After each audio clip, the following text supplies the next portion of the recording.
Hello everyone, welcome back to my channel. I'm Engineer Kim, a registered mechanical engineer and a freelance designer.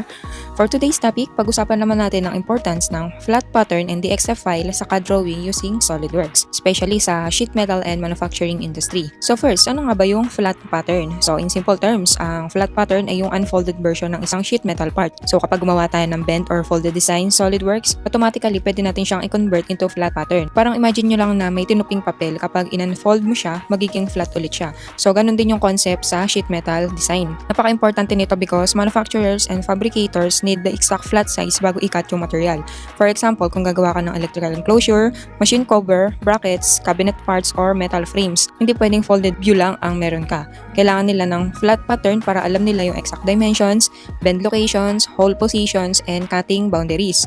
Without flat pattern, mahihirapan yung production team mag-fabricate ng actual part. Now, let's talk about the DXF file. Ang DXF means Drawing Exchange Format.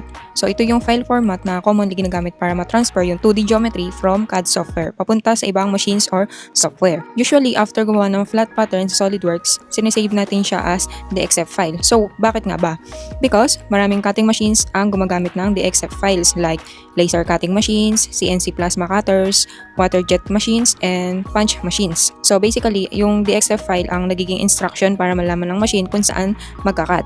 So kapag tama yung DXF mo, mas accurate yung cutting, less material waste, fast production, and less errors. So very important niya sa manufacturing industry because time and material costs are very critical. One of the biggest advantages ng paggamit ng flat pattern and the DXF workflow is automation. Instead na manual drawing or manual measurement, mas mabilis, mas precise at less human error. Especially sa actual work ng mechanical design engineers. Malaking tulong ito sa coordination between design team, production team, and fabrication team. So kapag mali yung flat pattern or DXF, pwedeng hindi mag-fit yung parts, mali yung bends or masasayang yung material. And sa real industry setup, malaking problem yan dahil dagdag cost and delay sa production. And another important thing is compatibility. So kahit iba-ibang software ginagamit ng company, DXF is widely accepted. Meaning kahit galing sa SolidWorks yung design mo, pwede pa rin siyang mabasa ng ibang CAD software or CNC systems. That's why napaka-common ng DXF sa manufacturing and sheet metal industry. So to summarize, flat pattern, ito yung unfolded version of sheet metal part. DXF file, ito yung ginagamit para matransfer yung cutting geometry sa CNC or laser cutting machines.